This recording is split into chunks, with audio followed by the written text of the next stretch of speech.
Well, welcome back, everybody, to this week's episode of Surviving Life's Pickles. I'm Scott Martin, your host, sitting with my beautiful wife, Hillary, today. Hello, everybody. And I should have asked you before because I butcher everybody's name every time. So I don't even want to go down that road. I'll tell you how close I am, but I would love you to tell everybody your name so I don't kill it. Just you're not alone, just so you know, especially if you're reading it for the first time. So, my name is Conchetta. Okay. So that's how Hillary was saying. Yeah. So, okay, perfect. All right. And there's an H in there. There's an H in there. Okay. Yep, All right. yep. So Conchetta. Okay. Perfect. Well, thank you for coming today. And I'm excited for everything we're going to talk about. I think this is going to be great. Yeah, that's I'm so I don't even know what to be. I'm like, That's good. This is a kind of a first thing here. I do a podcast, but it's usually virtual or on location somewhere. This is A little different. a nice little setup you got here. Cute.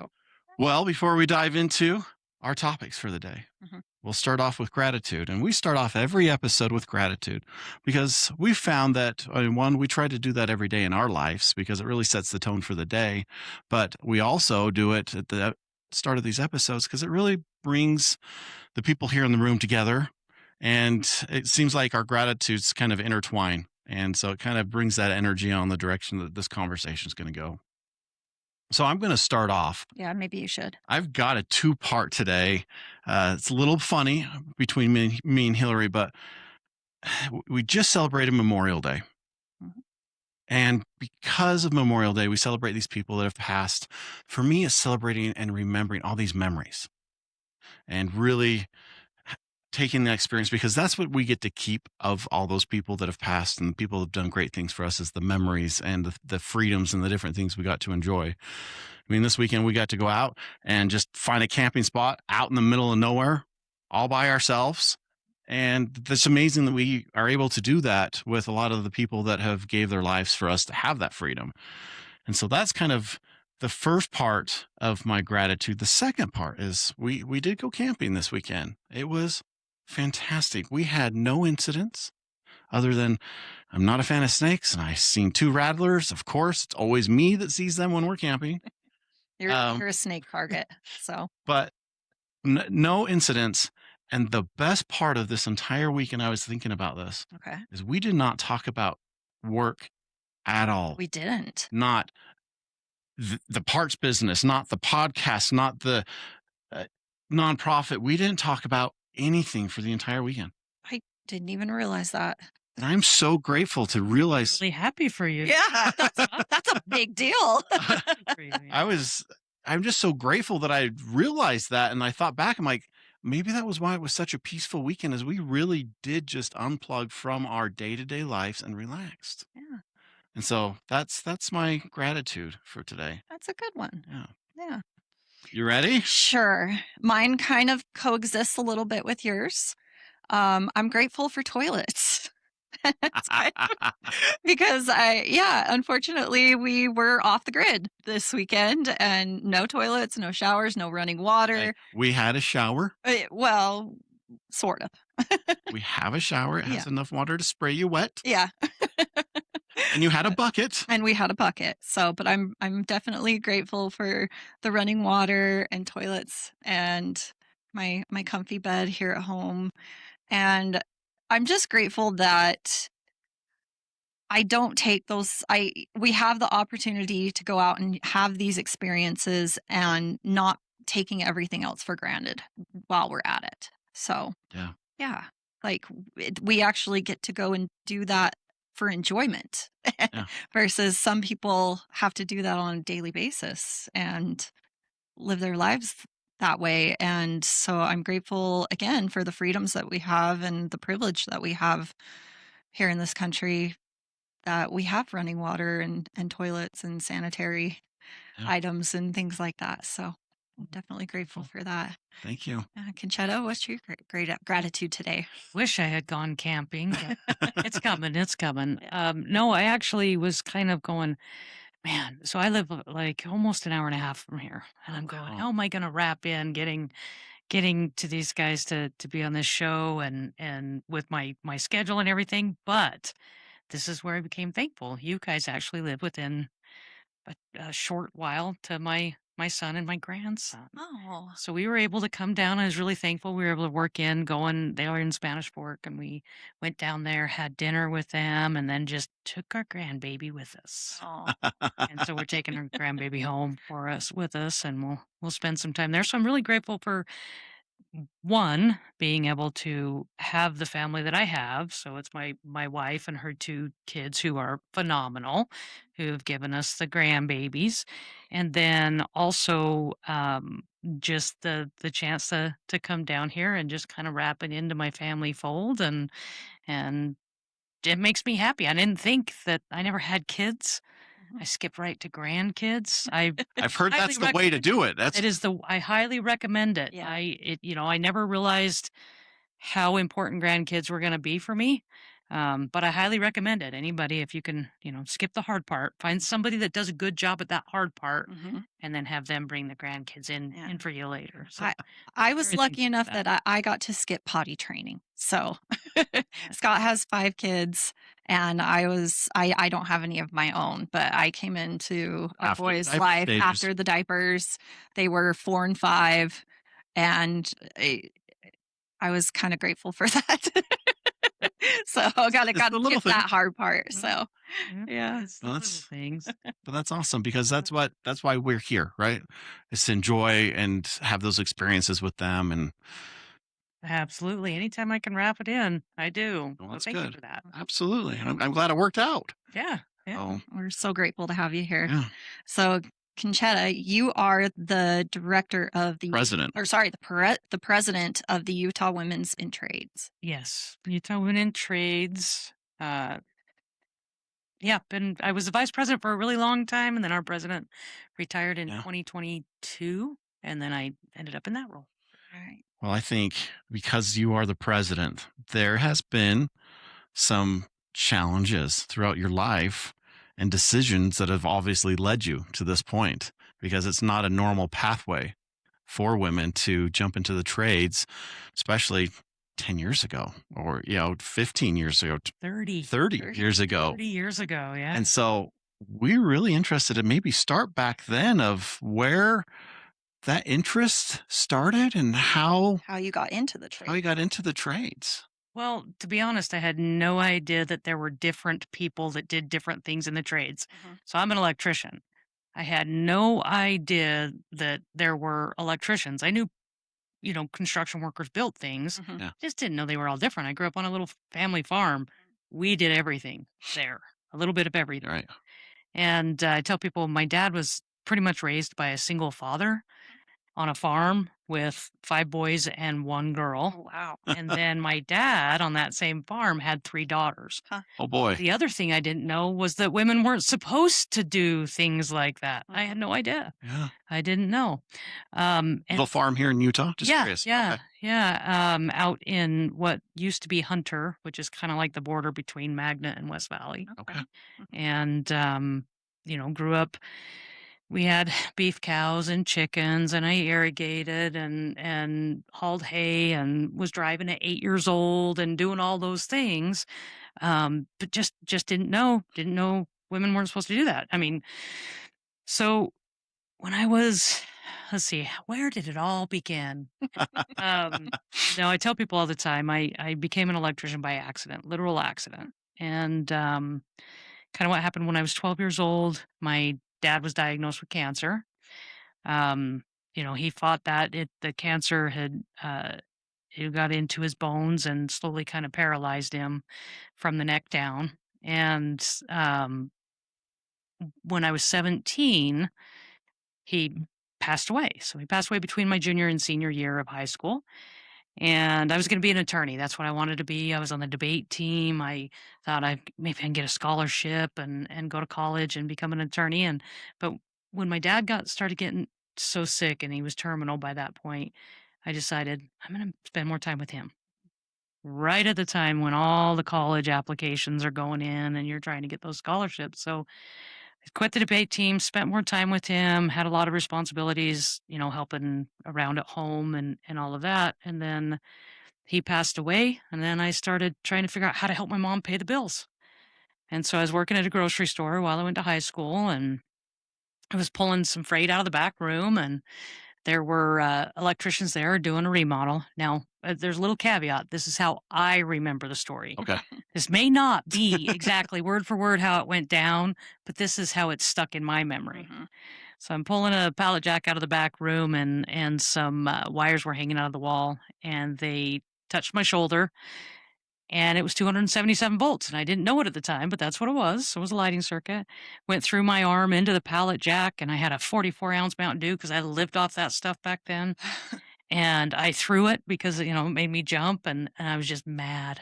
I was mad, so I was going to find. I was hunting down that electrician, was going to give him a piece of my mind, and luckily he was kind of like he was a big guy. He was ex college football player, as tall as he was wide, and just a big guy. And tell people he put his hand on my forehead and let me swing till I got tired. And then he kind of had known some of my backstory. And my dad had passed away, and we were trying to pay the bills. And so he sat me down and told me, "Well, why don't you become an electrician?" Mm.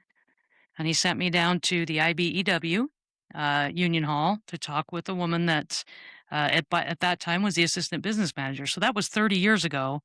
And she was an electrician, and she was the assistant business Wow. manager, and she was the chair of the apprenticeship committee for that particular training program. So we had apprenticeship back back then even. I Mhm. mean, it's been around a while. And so she sat me down and explained what it was like to be an electrician, and was like, is that something that you think you can do? And she kind of mentored me into existence there. I applied for the program, I interviewed, and went through all the stuff before I really even knew What it was, huh? what it was. Yeah. Yeah. Tell people all the time when they're like, "But I don't know anything about electricity." And I'm like, "That's okay. Neither did I. But guess what I could do? I could run a shovel." That's what got me in the apprenticeship, is I could run a Yeah. shovel. So Yeah. There's a lot to being an electrician that not a lot of people, I mean, years ago, because my grandpa was a general contractor when he retired. And I think electricians of somebody who goes and wires houses or wires buildings. But now in the heavy equipment world, I mean, I've got all these electricians on site that are wiring in these huge, massive crushing plants and all these different conveyor belts. And I had no idea that it was that extensive as far as electricians and the different skill sets yeah, within the field itself. absolutely. And that's why it's like divided so much. So if you think about electricity, you have your line workers that are out there working on your utility scales, so your generation plants, your distribution of your electricity, your grid, Mhm. those kind of things. You have electricians like me who are everything from your industrial settings, your houses, your commercial, and everything that runs off electricity from that point. And then you have the low voltage guys now. The the career electrical work is so vast that they have just different kinds of electricians now. Mhm. Yeah. Well, electric cars is going to be a thing where Whole you new Another thing. thing. is a Yeah. whole nother Yeah, electrical world. Yeah. I it mean, is. It is. Electric car mechanics and yeah. I will plug one program there. There's actually Weber State University has like one of the top EV auto mechanic Huh. oh, schools really? right here. Yeah, people come Mm. from all over the world to go through their Wow. program. Wow. That's really cool. That's cool. We actually sent a few of our pre-apprenticeship graduates through that program on a scholarship so they could, if they didn't end up on a construction site, maybe they could use some of those credentials Mm, to get into a mechanic Mhm. type of position, or with UTA and something that way. all the EV buses and stuff like that. So yeah, Yeah. It's interesting because like thinking back during college time, being in or even just in high school thinking about okay, what do I want to be when I grow up?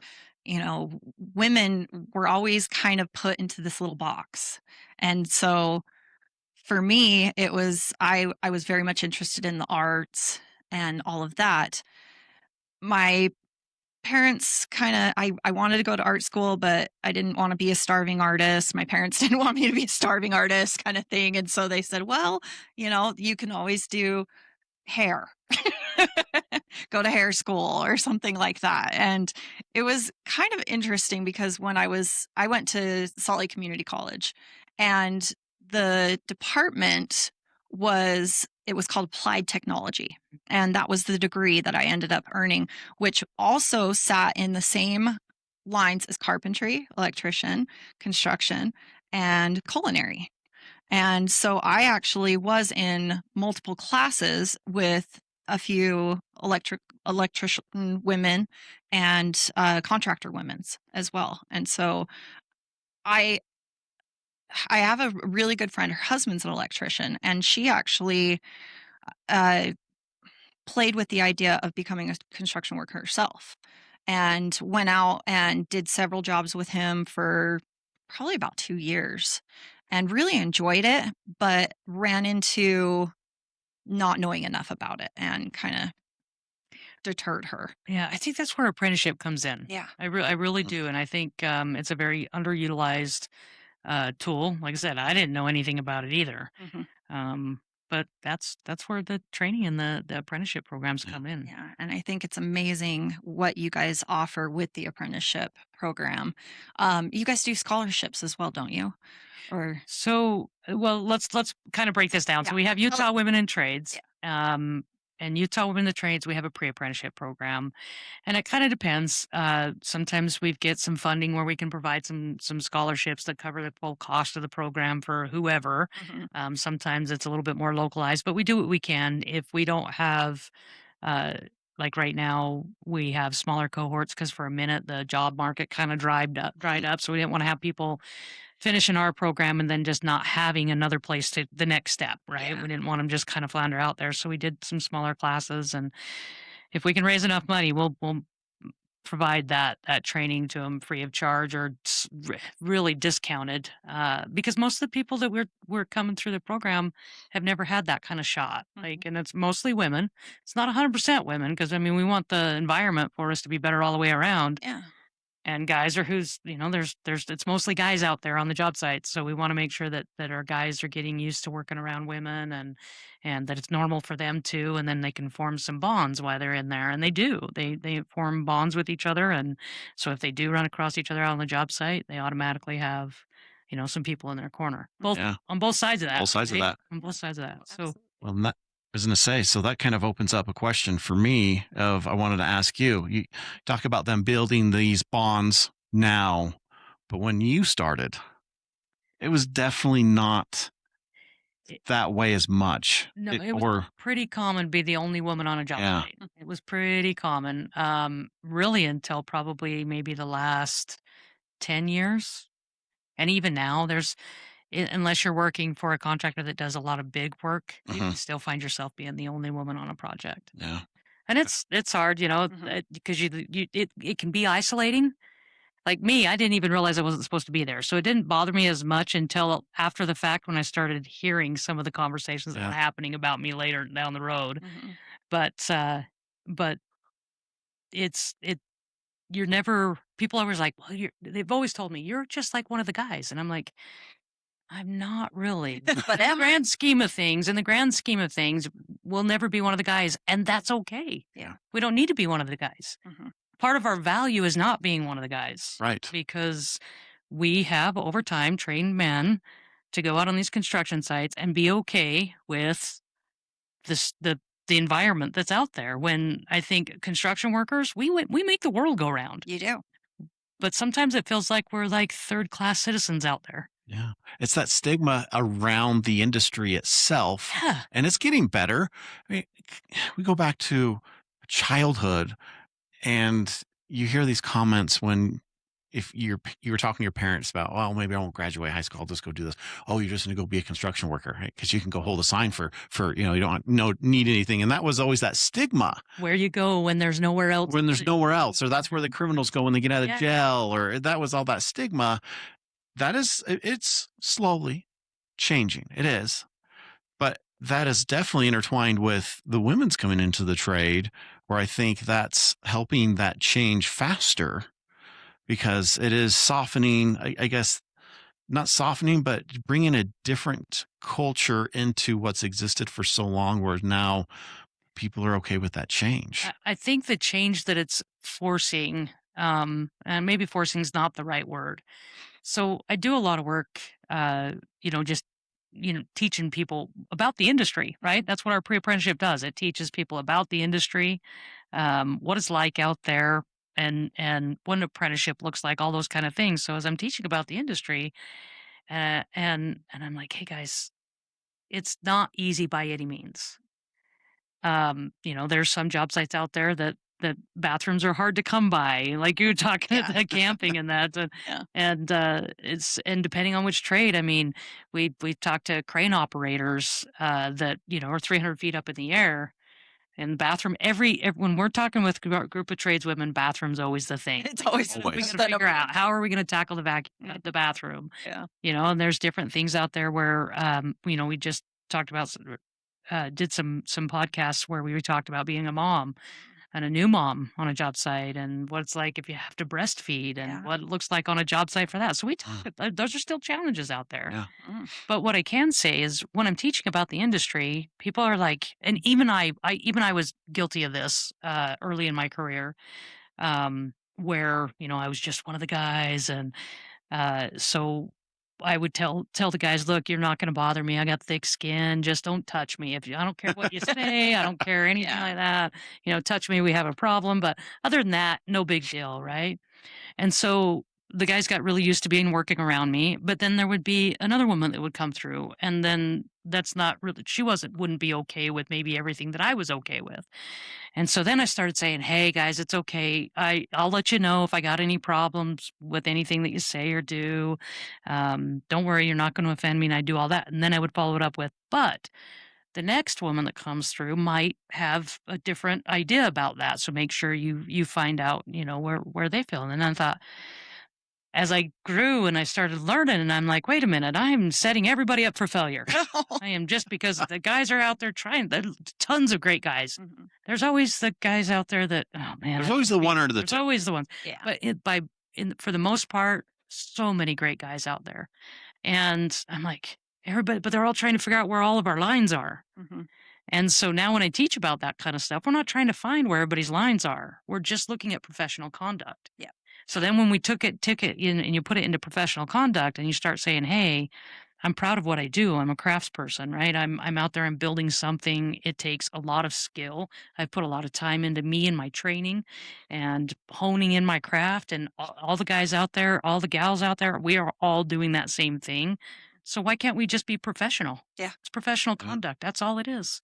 Yeah. It's not because we're men or because we're women and we're okay with this and not okay with that. We are professionals. Yes. And that Yeah. is going to change our industry Yeah. for the better in a lot of ways. One, the stigmas around who is in there, out there doing the work. And we have a whole new breed of people coming in. Yeah. Mhm.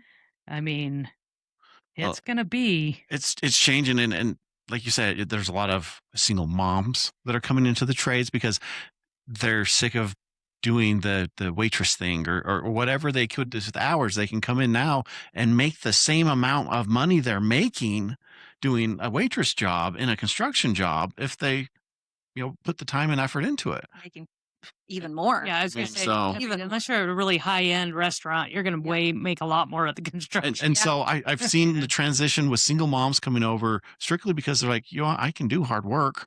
I'm going to come in and make more money doing it. Right. So Waitressing is not physically easy at all. You're on your feet all day. You're lifting a lot. You're actually better off on a construction site because you're not dealing with customers right, typically. you're dealing with You're just materials getting or the job done.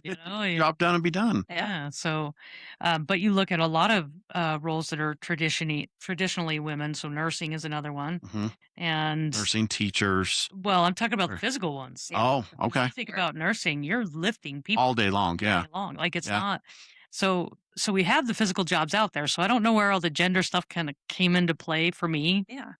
Again, I didn't know. Nobody told us. Yeah. No, I yeah. had things to do, and but yeah. So I'm like, it just didn't make sense Yeah. to me. That's something I wish that I could have had more of an opportunity to look into. It was not something that was ever presented. And so I think it's so much better now today that it's actually more in the forefront now of, hey, this is an option for women to go into these industries. And And as I said, accepted better. It's definitely more accepted. Just with me and Scott going to multiple construction sites, I am seeing women more and more on these sites, and it excites me that I get to see that.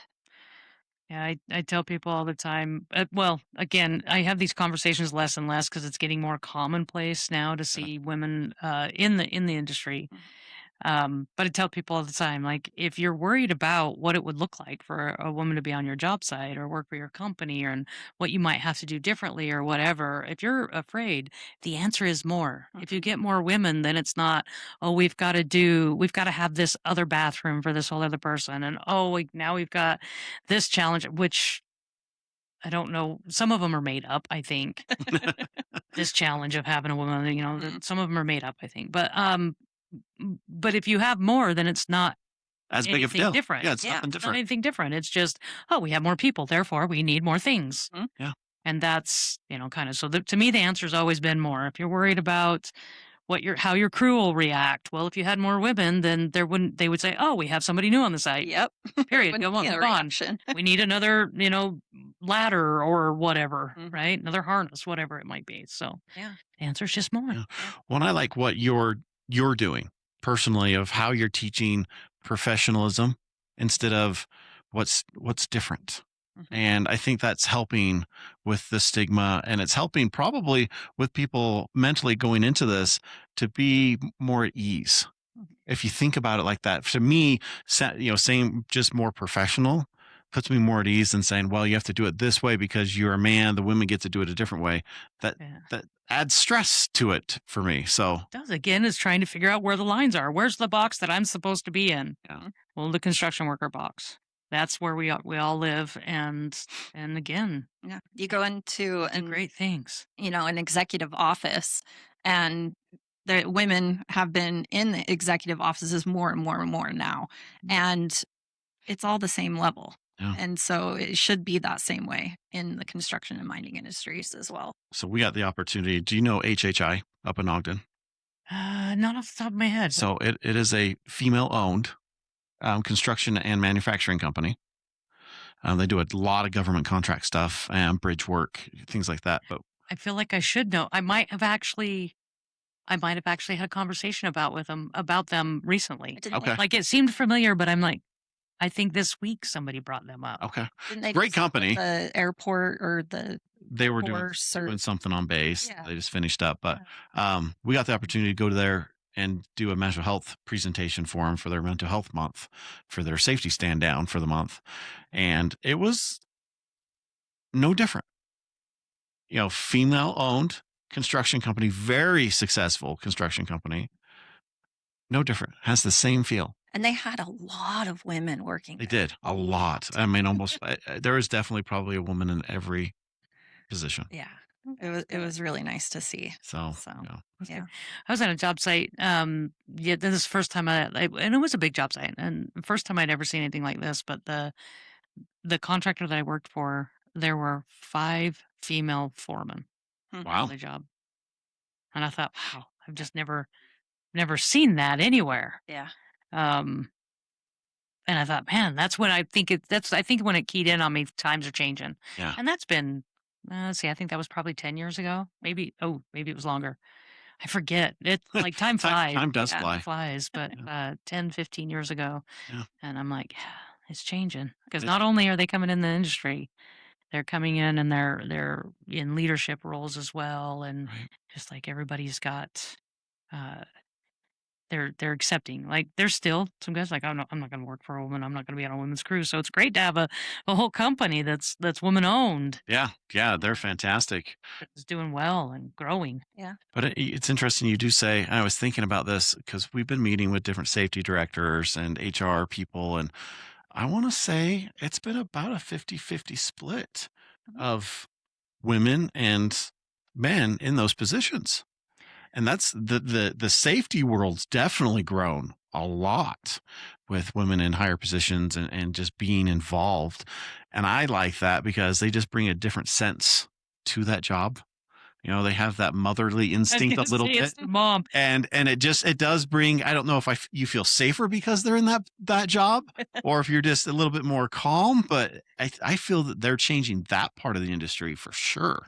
So the mom effect is something that cracks me up on, like, on every job site I'm on, and you can see when it's, like, coming into play, the whole mom effect. I was on a job, and I think I might have been in, like, an orientation, like, I was new on the job, and the guy that was getting me oriented, I guess, to the contractor, he had somebody come up and say, "Hey, I'm looking for," and he had a list of things. We're out. I can't find it anywhere, and he's stressing out, and he's telling the guy, "I don't know. I know I ordered it," and this, and I'm watching behind him, and there is a woman walking around to the material shelves that are behind him, and everything he's mentioning, she is pulling off the shelf and putting it in a stack as he's going through all these things he can't find, and it's just right on the shelf. Elf. Yeah. And I'm like, "That's mom. Did you look?" So now I'm like, "Did you look or did you mom look?" Yeah. Because if I go in there, and I mean, even though I wasn't a mom, apparently it comes out in you. Yeah. And, I'm like, "Did you look or did you mom look?" Mhm. 'Cause if Yeah. I go in there and it's there, Yeah. but they do, they bring, and I think some of it is just trying, like, I see a lot of guys and they don't wanna disappoint the mom. Yeah. So No. maybe they'll work a So little bit harder. yeah, Yeah. I mean, they're just, Well, yeah. it's interesting. We talk about this, and this kind of there's one of my favorite books is called The Go Giver. If you haven't read it, I highly recommend it. It's like a 4-hour book. It's pretty short, but it's a great little parable. But in that book, there is a woman who all of a sudden was single with kids, and she talks about how she had no experience at all other than being a mom. She had raised, that's what her job was, is being a mom, and so she had to go out in the business world, and then nobody would hire her. She didn't have any experience, and so she finally found this job, and they trained her and went through it, and she was failing horribly. And then when she realized that she had all these skills that she was using as a mom, then she started applying those into this job. And now she is in the book, she becomes this huge successful woman in her field because she realized that she had those Skip. skills and all the training that they were looking for. It just started with little people. Yeah. You want to talk about come bringing a job in on time and under budget? Think of the moms getting the kids and everybody where they need to be Right. on time Right. and under budget, Yeah. right? So So we're the masters yeah. on time and under budget. And so I want to throw it out to all the women that are listening. Take a second and think about that, because that is a strong point for them mentally coming into something. Don't be scared because now you got this. What other things do you see other than maybe the mom situation of just skills that women have that they bring right in, so they have that confidence when they start? So one of the things that I work on is pointing some of those things out. So the all the mob skills of being able to manage everybody's schedule and all the things, Mhm. kind of helps you think through your projects. But the other things are there's a lot of uh, kind of almost apprehension about strength and what you need strength wise. And I'm like, if you've carried your kids and the groceries and everything all at once, because you can't leave anything out you can't leave a toddler by themselves With the or even an groceries. infant, Yeah. so you have to get everything in at once. And so you guys, if you can do that and lift and carry and manage all of that, you've got plenty of strength because to do most of these jobs. Some of them are going to require more strength than others, but it with safety and everything else, nobody wants anybody to get hurt. So Yeah. there's all sorts of rules now in place Mhm. that you're not supposed to be, Able to lift 100 yeah. pounds. Mhm. Well, in some cases you might have to, Yeah. but you'll have a buddy, Yeah. right? You get a friend, you Yeah. get your buddy and help with that because of Mhm. how far things come along. And if it's more than that, they got equipment for it at this point, right? Mhm. Because we don't want anybody to get hurt. So getting that confidence level up around that kind of stuff and then showing them like we carry on our hips. Like, it's amazing how much stuff that I can carry on my hip, Yeah. and we have different centers of strength. So we do things a little bit differently, but guess what? We use leverage. Again, there's a lot of things that we come in that we've learned how to do and use leverage because we don't do things based off strength. Mhm. Women just don't. We don't typically go. That's not our go-to. But Right. men, that's their go-to. And so it's always about brute strength. Like I can do that, I can get that. And it's not necessarily. So I think what women are bringing to the table is helping our men figure out how to do the same things, but using tools and leverage just more naturally and thinking about those things so we can save them from an injury as well and longevity, career longevity. Mhm. Yeah. Yeah. You go out there, if you're out there and you're proud of, I mean, just because you can lift 100 pounds doesn't mean you should do it and do it repetitively, Yeah. right? Mhm. Because that's what breaks us all down. And I think women bring that to the table. Yeah. Like, okay, how can I do this without having to rely on strength? Mhm. Yeah. So, And breed more of that thought process because it's always out of a necessity with women. If we've got to find the safest, fastest, easiest way to do it because of the kids or whatever the situation is, and that's what I've noticed growing up because my mom was a single mom, and it was always it. She was as strong as I ever thought that she could be when she needed to be, but she also thought things out and different things definitely that we as men don't bring right to the table. Mhm. and I don't think it's I a mean, necessarily a bad thing. I just think no, it's what it's just it's different. just where your natural abilities lie, A right? little Yeah. more innovation and So yeah. yeah. No, I think that's why we're seeing, in reality, I think that's why we're seeing a lot of the changes to some of the policies that are coming in, because women don't put up with stigma like men do. We just suppress it and push it down to different things, and that's what we do. We don't want to talk about it, but women are bringing it in and saying, "No, we talk about it and we get it over with, and this is what we do." And so I think they are adding this whole other side to the business that not a lot of people are giving them credit for. I mean, we met with some people over at CRH, Mhm. and they're all women, and they're all part of this division of empowering everybody with new skills and how to be mentally strong and how to be it's focused around this whole being a better person, and it's women that are running the whole initiative. Yeah. Mm. I think um I think women can be more like intuitive, like they're observant, like Yeah. they watch the people, and maybe that's a survival skill to excel at, but Yeah. watch what's happening around them and who's doing what and where and what. I've noticed that women do that a lot more than men do. And so I think when they're looking and saying, "Hey, I've noticed something different about this guy. I've seen him every day. We go to work, and I'm just noticing something different about him Hmm. now."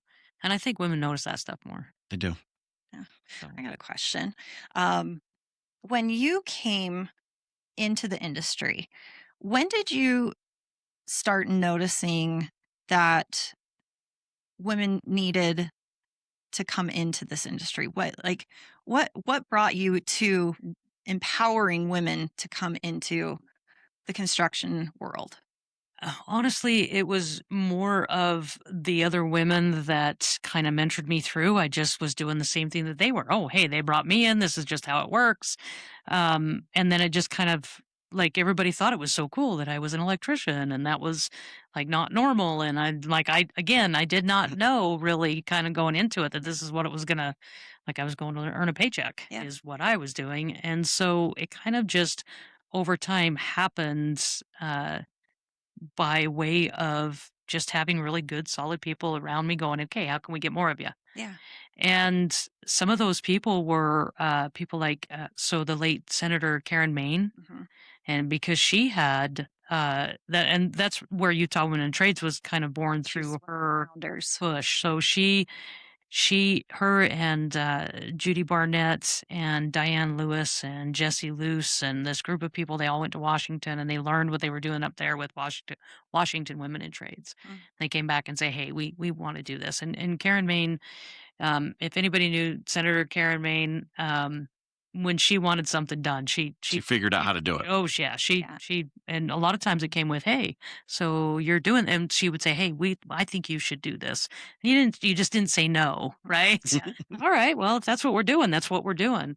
But she really believed that women deserved the opportunity to make a good living, Mhm. and they wanted to do it. She was really big on safety, so they wanted all the workers to be out there safe, but the women should have the opportunity to earn a good living so they could make good choices. Yeah. Because women often are making their choices based on survival, or they're taking, and it's not just their survival; it's The families. Yep. little people's survival along with that. Yeah. And so that was always kind of her thing and her push. So I just got lucky that I got to be in the orbit of incredible women like her, and the folks that started Utah Women in the Trades with Judy Barnett, and even my mentor when I first came in, Julie Leroy, and she made sure that all the women had met each other when new apprentices were coming in and new and graduating. She made sure that we were all kind of introduced in some sort of byline because we wouldn't necessarily see each other out on the job. Yeah. And so it just kind of turned into a thing and just happened. I just kept It's putting one foot in it's front of the other Yeah. and it's the culture that that was they started building right from the get-go. absolutely. And that's what you're representing now as the president of the company, is that culture that they helped you start. You're, carrying it on. Yeah, and we have a great team. So we have a plumber, pipe fitter, welder. She's actually a welding instructor now for the Utah Career Center. Nikki Navarro is our vice president. We have Amber Peterson is our recording secretary for our nonprofit, and she's an operating engineer, so heavy equipment operator. Mhm. We have our executive director, and she's been adjacent. So she hasn't worked in the trades, Sabrina Hill, but she's worked in like different offices. So she's worked in apprenticeship offices and she's worked at union halls administratively. Yeah. And so she's been adjacent almost her entire adult Oh, career. So and she's our executive director, but all everybody brings in it's such a great team. Yeah. That can bring in like a viewpoint, different viewpoints. Because I'll tell you right now, I don't have the normal thought process of that women typically have. Like my brain waves work more like men. You ask any of the women in my life, my mom, my sisters, and they've had to explain a lot to me over the years because I just my brain just doesn't work the same way as most women. So I've had to learn a lot from these women around me, and there are so many. There's so many different kinds of women. Yeah. yeah. There really are. And so having different women, not just because that was the other stage we went through, I was a token. I knew how to run a shovel. I knew how to work hard. I knew things just had to be done because they just had to be done, kind of things. And everyone's like, we want more of you. And I'm like, well, there's a lot of value out there and they don't need to look like me. Mhm. Right. And so let's get as many different kinds of women that are visible because that's a huge thing is having visibility. Yeah. So Well, and I didn't even realize, I mean, I realized this, but it just came to me. I didn't even say anything earlier. So our fab shop is all women. Yeah. oh wow. Mhm. Mhm. So It just happened that way? and our office manager is a woman. Hmm. And so it's really the owner, myself, um, our the office manager's son. Yeah. I think are you outnumbered? Yeah, I think we're Or more equal. I think yeah. I think we're 4 and 4, women and men that work. We're a 50-50. Equal opportunity Yeah, employer. absolutely. And a heavy equipment, fab parts business. So, Nice. Yeah. but Nice. You don't see that often. no, no, not very often at all. So I want to ask, we talked about all these wonderful people. Let's dive into more of the programs you guys offer. I want to hear more about the different levels because you have, pre-apprenticeship, apprenticeship, all these different things that let's hear about. Okay, so Utah Women in the Trades, we have the pre-apprenticeship. We teach about all things of the different trades, what apprenticeship is, how to get access to them, what those should look like. We go over like Department of Labor, apprenticeship, what that looks like, all that kind of stuff. We don't do the apprenticeship, we connect you with the apprenticeship. Okay. So when you go through the pre-apprenticeship, we take you to different training programs. You interact with the instructors, the administrators, and sometimes even apprentices that are in school during the time that we're there. Mhm. So you get to ask all the questions and everything about each of those programs. You get to try some things, figure out which things really you're inspire you. So Okay. you can watch somebody walk in a welding booth and within 30 seconds know, yeah, that's what I That's what I want. Or, do. nope, no, I don't want to do that. I tell people all the time, it's okay. If you don't want to see the sparks fly, you want to be an electrician. We keep that in. In. Right. And so, but we spend a lot of time just trying to get them used to the people that are in the industry, the different things that they would be doing and the different situations they'd be in. And so they can kind of get a better, like, we're hoping that that's helps with the stick and stay. And so far that has. Okay. Like everybody that's gone from our program into apprenticeship has stuck and stayed and they're now approaching our program's pretty new, but we've got some that are approaching their third year in their apprenticeships. Awesome. And so that's what we do is we help them with the next steps into apprenticeship and what apprenticeship should look like. again, because not everybody does apprenticeship equally. So we teach them, make sure that if it's a licensed trade, that you get licensed. Yeah. Make sure that you're going to school and doing your on the job, because that's going to be quickest way to your finish line, your Mm, Department of Labor registered program, those kind of things. Mhm. But we stick with you after that. So you go through our program, and we like to say, yeah, we try to keep track of you for about a year. But I've got people that, will call me. They're well beyond that year and say, okay, I'm now ready. Because sometimes they finish our program, it's about 12 weeks, 12 to 14 weeks, and they're not ready to go into apprenticeship quite yet. Mhm. They got to get a few things in order and figure some things out. And then, because we always tell them, let's make sure we get the wind at your back, Mhm. because we don't want you to step into apprenticeship and then fall flat on your face. right. So let's do what we can to get your wind at your back. And then we hope you pay it forward. So we'll do gatherings and get-togethers and bring our past participants together, um, to mingle and meet each other from the different Cool. cohorts, and hopefully that's just going to translate into what it's always been. There'll be journey workers out there, and then they'll become the mentors to the new people that are coming through, and we'll just kind of create that cycle that Yeah. Yeah. goes on. But yeah, we I don't know how we're gonna manage the whole time with everybody all the time, 'cause, you get the bonds, you get to know each Yeah. other really well in these smaller programs like this, and, um, seeing people and their success, and even when they stumble, like, "All right, get back up," because we're working with people who are formerly incarcerated. We're working with people who are just re-entering the real workforce for a lot of different reasons. Yeah. Maybe they were moms and now Yeah. they're out there trying to. We've got career changers, so people that are used to traditional career paths that are now learning construction and everything in between. Mhm. So, um, yeah, I guess that's it. And we don't go away, is what I Yeah. tell people. So, and you are a nonprofit, Uh right? huh. And Yep. so everything you guys do fundraisers and private funding and all that stuff to Yep. help, like you were saying, Either way. give these services to them for no charge when they need to, or a Yep. discounted Yep. amount. Yep. Whatever we have in the budget, we try to do. Sometimes it's on a graduating scale, right? So somebody that just we want it to be accessible no matter what. Right. We want somebody who wants that opportunity. We want it to be accessible. So we will do everything we can for somebody who just there's no way that they would have that opportunity if they had to depend on being able to pay for it financially to get started. Yeah. So I think that's fantastic because there are those that are in that need. Those again, those moms, those ones that are coming out of jail who maybe just got wrong place, wrong time, and that was the luck of the draw, and they just need a second chance. Yeah. So Well, a lot of times the why women are incarcerated and why men are incarcerated are really usually two totally different things. yeah, Mhm. And so again, back with Senator Maine, if we can give a woman the opportunity to make choices based on like something other than survival, like, oh, I want to do this because I can, Mhm. or this is what's best for me and my family. That's the atmosphere we want to okay. create. Absolutely.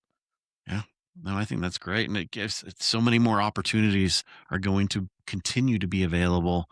And I hope it catches on. I mean, because you're involved in unions. Mhm. Um, so you've kind of got your hands in a lot of different places in the industry, which I think is helping. I would imagine that's helping bring the awareness out that, hey, you can come work here. Yeah, the unions have really done a really good job at partnering with us. So, just kind of taking those steps. But I've also th- they've been at it a little longer on bringing women into the trade. It's kind of funny. They've got unions. If you go way in the way back machine, they've got a period of time where they not just anybody was going to get started with the union, right? Yeah. You had to Mhm. know somebody. Yeah. Right. And it was typically going to be, the brothers and the sons and the fathers and the cousins and Hmm. just on this cute but they turned a page somewhere, like, probably well, at least 30 years ago, because I wouldn't be here because I didn't know anybody Mhm. and I was a woman and there was already a woman in charge of a lot of things when I came in. So somewhere they've turned a page and now they've done a really good job. There's a conference that I go to every year called Trade Women Build Nations. Mhm. It's 6,000 women and allies in the construction, and we're talking the ones on the tools, not in the office, not the Wow. project managers. These are women out there welding, turning wrenches, out there being mechanics and digging ditches, everything in between. That go to that conference, and so it's a big deal. But That's we're seeing women everywhere now, and that's just the industry needs us. Yeah. Mhm. Well, absolutely. My aunt, I mean, she's another one I always Yeah. forget about. I mean, she's 39 years as an asphalt paver.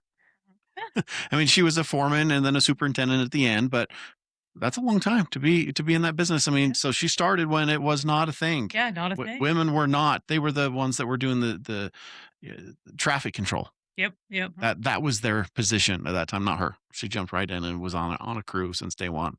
And maybe that's why, So because I didn't know better. Mhm. yeah. Maybe Well, and that's that's what why. she. I mean, they grew up on a farm too, so it makes sense. They didn't know any better. It's just like I want to go get a job Yep. Yeah, and do something I want to do. yep, yep. So So, there you go. well, as we're kind of wrapping up, I want to pick your brain, and because we've been on this topic of finding out what you want to do or maybe pursuing something, I want to ask you, what's the best advice that somebody's ever given you that stuck with you for the professional side of you? And I bring this one up a lot, and I wish I could remember exactly which journeyman I had that told me this, but they said there's two things you need to survive in this trade: Mhm. a good pair of boots and a good bed. Because if you ain't in one, you'll be in the other. And at the time, I don't think I really understood it, but now I'm like, yep, yep, Mhm. I That's definitely, great. yeah, yeah. And it was find good mentors Mhm.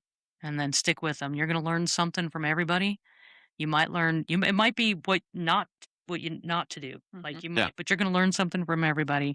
And in the construction industry, we're working ourselves into our next job.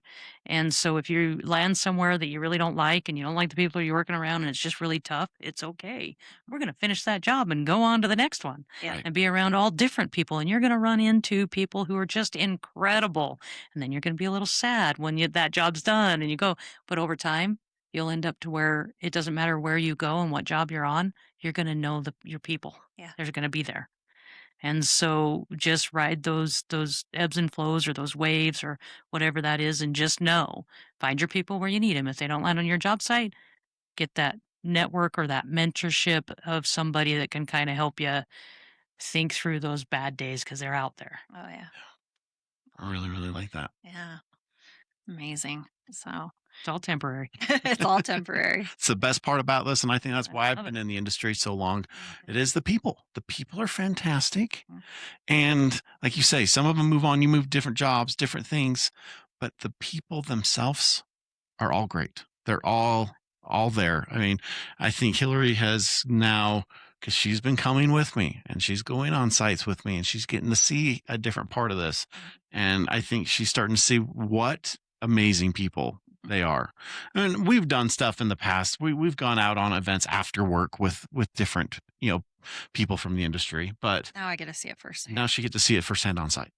Yeah. So It's incredible, and I will tell you, I've seen construction workers get together and solve some of the most challenging problems. Mhm. And I mean, I can't even begin, and you can't describe it. You can't describe what happens on a job site to make a job yeah, get done. You cannot describe it. Like you couldn't. You can put it on paper, but it nothing. never goes what paper Yeah, says it's ever. not.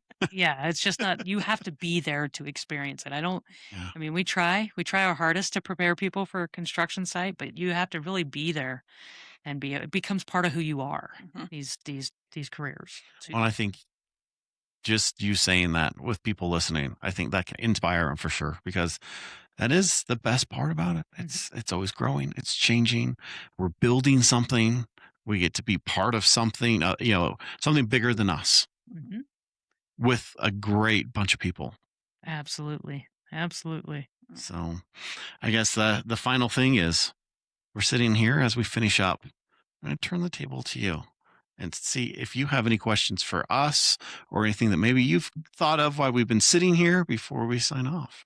So I I love the work that you guys are doing. You're popping up in my world a lot, Mhm. around kind of like the more mental health aspect of the Mhm. construction industry and that. And where do you what are your guys' goals with that? Like what impact? What is your like if you were to take home a win at the end of the day or the week or even the month, like what are your most important wins with the work you do here? Wow, that can be a lot. Yeah, there's a handful. There's a handful. I mean, Yeah. really, the impact is the connection with the people, Mhm. and showing these guys that they're not alone, and there's people out there that do care. We've had the honor of being involved in a couple incidences where I've been on a job site. We were there a couple weeks before doing a suicide awareness prevention course during their safety meeting. A couple weeks later, I have a guy pull up, says, "Hey man, can I give you a hug? I just lost my brother to suicide." Mm, So we've gave them a voice. And so when we get the opportunity to be there for those people that wouldn't come out and normally talk to anybody about it, that's the win. Yeah. Is really opening and bringing this awareness to these job sites, that these guys realize that there are people and everybody does care about them. They don't have to do it alone. Though that's the biggest win. I wanna say our end goal, with what we're doing is we wanna change the stigma that suicide and addiction and all of these things that are faced in the construction and mining industry that they face on a daily basis. We want to change the stigma that it is okay to talk about it, it's okay to ask for help, and it's okay to reach out. Yeah, And our end goal is to be able to provide as many resources as we can to the people when they're ready to reach out and when they're ready to get the help. So with our nonprofit, we want to raise funds to be able to offer free therapy sessions or scholarships to treatment or financial assistance, things like that. So I that's want to say that yeah. would be the ultimate goal in the That end. yep, that accomplished with our goal is to have what we call a mental health advocate on every job site. Mhm. I think that's phenomenal. And if we can get one on every job site, you will see a change. And I got the idea from a few different places. Ames Construction has started that. Ames is fantastic. Andy Anderson over there here and what they're doing. They've already started that He just came out and did a suicide prevention in training. construction. Yeah, Yeah. out with our Utah Building Trades Council. Oh, okay. So Yeah. he came out and did that, Yeah. and so I got had the pleasure Yeah, of so sitting. so Andy's great, and they over Ames, they've started this advocate program. They have guys on site, but I also have a friend in Canada where they've got therapists on major job sites now, and they have mental health advocates in like every division. So you have a foreman with a crew, and there's a mental health guy in that crew that you can go talk to who's been trained. And so every crew literally has somebody on it. And so if we could at least get one on every job site here in Utah, That we would would be see such a change. I mean, the numbers and the productivity and everything that they're showing out of Canada with these job sites. I mean, they're finishing 30, 60 days in advance on these huge, massive jobs, which is great. And that's the only thing they've changed is they've Wow. added these mental health support professionals on the job site for them.